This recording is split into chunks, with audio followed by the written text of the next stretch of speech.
In 1979, Dr. Rike Gerd-Hamer was diagnosed with testicular cancer. The cancer diagnosis came at a very difficult time during Dr. Hamer's life, because just a few months before he was diagnosed with cancer, Dr. Hamer's son Dirk died as a result of a tragic accident. Dr. Hamer was always a healthy man. He was never seriously ill. So he immediately wondered whether his cancer could be related to the emotional stress and the emotional pain that he was suffering over the loss of his son. At this time of his life, Dr. Hamer was head internist at a cancer clinic in Germany. So he was working with cancer patients. And he started to talk to his patients. He wanted to find out if his patients, his cancer patient, had also experienced some emotional trauma before they got cancer.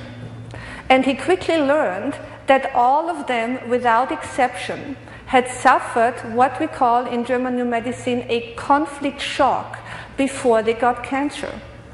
But this, however, did not explain why Dr. Hamer's patients, and including himself, developed a very specific type of cancer.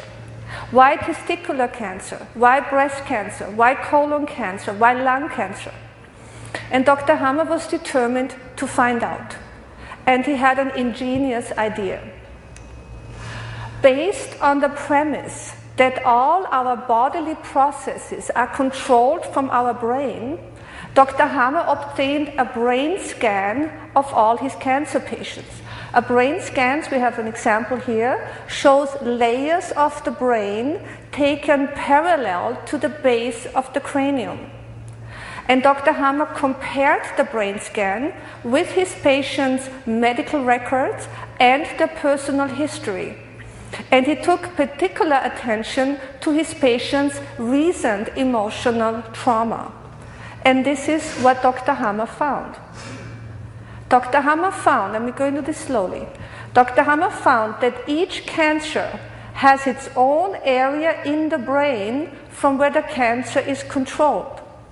And each cancer is linked to a very specific type of conflict shock that correlates psychologically and biologically to the same area in the brain that controls the cancer. So in other words, Dr. Hamer found a clear correlation between certain conflicts, how these conflicts manifest themselves on the organ level as cancer, and how all this is connected to the brain. So he found, for example, that lung cancer is always controlled from a very specific area in the brain stem, which is the oldest part of the brain, and that lung cancer is always linked to a death fright conflict. Glandular breast cancer, so a cancer in the breast glands, on the other hand, is always controlled from a very specific area in the so-called cerebellum, which is just next to the brainstem. And glandular breast cancer is always caused by, as Dr. Hamer calls it, a nest worry conflict. So unexpected concern and worries about the well-being of a loved one. Intraductal breast cancer, on the other hand, he found is always controlled from a very specific area in the so-called cerebrum. And intraductal breast cancer is always caused, so he found, by a separation conflict. Well, animals, aren't they wonderful? Animals experience these conflicts in real terms. For example, when they're separated from their mate, from their offspring, when they are attacked by an opponent, when they lose their nest or their territory, when they suffer a threat of starvation or a death fright. While we humans developed over time a figurative way of thinking, so we can suffer these conflicts in a transposed sense. So we can experience such conflict, for example, territorial conflict, when we lose our home or our workplace. We can suffer an attack conflict when we are physically attacked, verbally attacked, or when our integrity is attacked. We can suffer a starvation conflict when we don't know how to provide for ourselves. And we can suffer a death fright conflict. Most often, and a typical death fright is a diagnosis shock.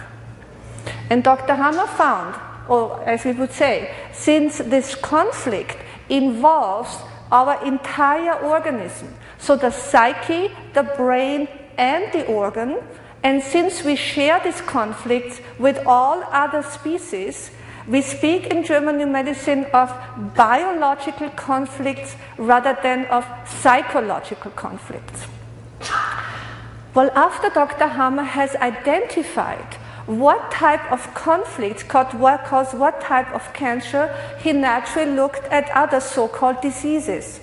He looked at heart conditions, skin disorders, liver disorders, diabetes, arthritis, and so forth. But he also looked at mood disorders like depression, or mental disorders, as we call it, bipolar disorders.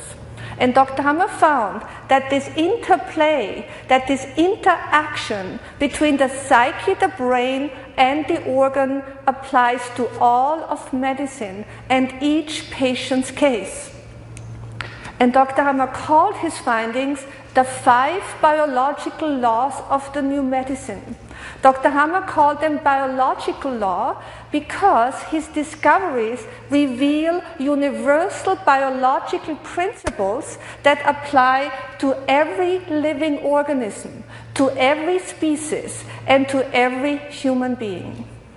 Dr. Hammer calls his discoveries biological laws because these biological laws reveal that diseases are not, as we assumed, the result of a malfunctioning organism, but that diseases are instead meaningful biological processes which are comprehensible in the context of our evolution and how our organism developed over time.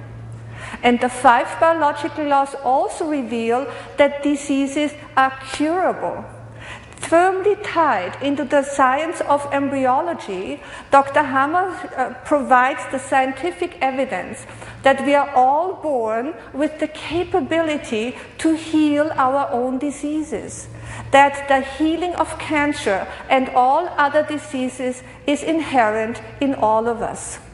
And this implies, my friends, that we do no longer have to fear diseases, that we do no longer have to panic when we get cancer, because, as Dr. Hammer puts it so well, many of us will at one time or another experience a conflict and get cancer. But that is a normal part of life and not such a bad thing at all, once one understands the principles of the 5 biological laws. And we're going to look into those laws now. Okay, the first biological law states that every disease originates from a conflict shock that catches us completely off guard. So this is already important information, because such a conflict shock is an emotionally unexpected emotional distress, an unexpected emotional distress for which we are not prepared and which we could not anticipate. And as such, this conflict shock differs greatly from everyday stress or emotional stress that we can foresee.